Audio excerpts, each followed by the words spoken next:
मुअज़्ज़िज़ सामीईन मनाज़रीन, आज हम सब भारत का यौम आज़ादी मना रहे हैं। ये वो दिन है जो हमें अज़ीम कुर्बानियों की याद दिलाता है, जिनके सबब हमें ये प्यारा वतन मिला।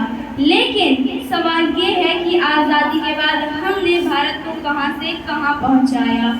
क्या वाकई हमने इस भारत को तरक्की दी जिसका ख्वाब हमारे रहनुमाओं ने देखा था? तो आइए आज के दिन हम खिराजे अकीदत पेश करते हैं उस शख्सियत को जिसने आज़ाद भारत को जदीद भारत बनाया, जिसने साइंस को ईमान से जोड़ा और बच्चों को ख्वाब देखने का हुनर सिखाया। जी हाँ, हम बात कर रहे हैं डॉक्टर एपीजे अब्दुल कलाम की, जो सिर्फ भारत के सदर नहीं बल्कि कौम के रहबर, साइंस के माहिर और नौजवानों के रहनुमा थे। डॉक्टर एपीजे अब्दुल कलाम 15 अगस्त 1931 को रियासत तमिलनाडु के एक छोटे से शहर रामेश्वरम में पैदा हुए। उनके वालिद ज़ैनुल आबिदीन एक कश्तीबान थे और माहीगीर से गुजर बसर करते थे। डॉक्टर एपीजे अब्दुल कलाम बचपन से ही मेहनती, ईमानदार और इल्म के शहदाई थे। गुर्बत उनके कदमों की जंजीर ना बन सकी, बल्कि इल्म की प्यास ने उन्हें आगे बढ़ने पर मजबूर किया। डॉक्टर एपीजे अब्दुल कलाम ने स्कूल के बाद सेंट जोसेफ कॉलेज से फिजिक्स में ग्रेजुएशन किया, फिर Madras institute technology aeronautical engineering की तालीम हासिल की। उन्हें बचपन से ही जहाज, आसमान और तारे बहुत पसंद थे। वो पायलट बनना चाहते थे, मगर किस्मत ने उनके लिए एक और ही बड़ा मकाम चुना था। डॉक्टर एपीजे अब्दुल कलाम ने अपना करियर डिफेंस रिसर्च ऑर्गेनाइजेशन से शुरू किया। बाद में इसरो में शमूलियत इख्तियार की। वो भारत के पहले सैटेलाइट लॉन्च व्हीकल के अहम मेहमान थे, जिसने 1980 में रोहिणी सैटेलाइट को खला में भेजा।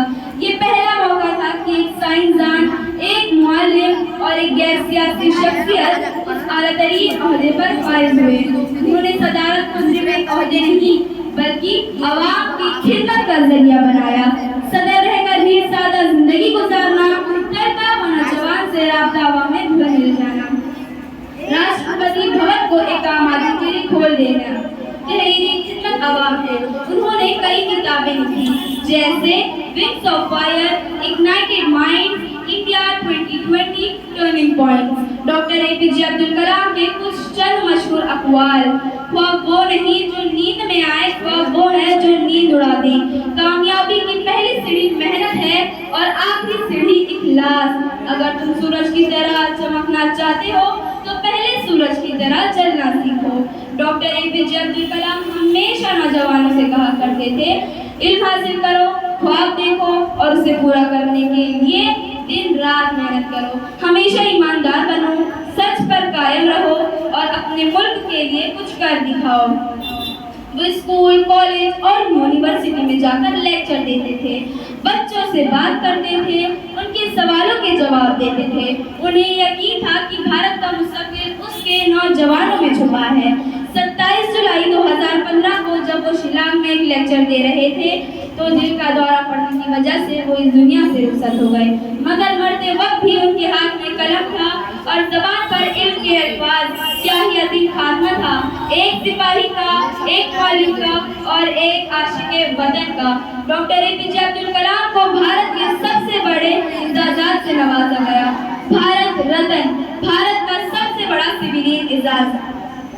डॉक्टर एपीजे अब्दुल कलाम सिर्फ एक इंसान का नाम नहीं बल्कि एक सोच, एक तहरीक और एक मशअले राह है। उन्होंने दुनिया को सिखाया कि गरीबी, जात, मजहब, ज़बान कुछ भी इंसानों के ख्वाबों की राह में रुकावट नहीं बन सकता, अगर वो दिल से चाहे और मेहनत करे। आज हमें ज़रूरत है कि हम उनके नक्शे कदम पे चले, इल्म हासिल करें और हर दिन कुछ न कुछ नया सीखने की कोशिश करें। आज 15 अगस्त के दिन हमें न सिर्फ इन इनकलाबियों को याद रखना है जिन्होंने हमें आज़ाद कराया, बल्कि उन मेहमारों को भी याद रखना है जिन्होंने आज़ादी के बाद भारत को तामीर किया, जिनमें सरे फहरिस्त नाम है डॉक्टर एपीजे अब्दुल कलाम। आइए अहद करें कि हम भी सच बोलेंगे, इल्म हासिल करेंगे और अपने भारत को डॉक्टर एपीजे अब्दुल कलाम के ख्वाबों का भारत बनाएंगे, जिन्होंने ख्वाबों से ताबीर के लिए, जो जलते रहे कौम के लिए, वो सितारे हमारे कलाम बन गए। अस्सलाम वालेकुम व रहमतुल्लाहि व बरकातहू।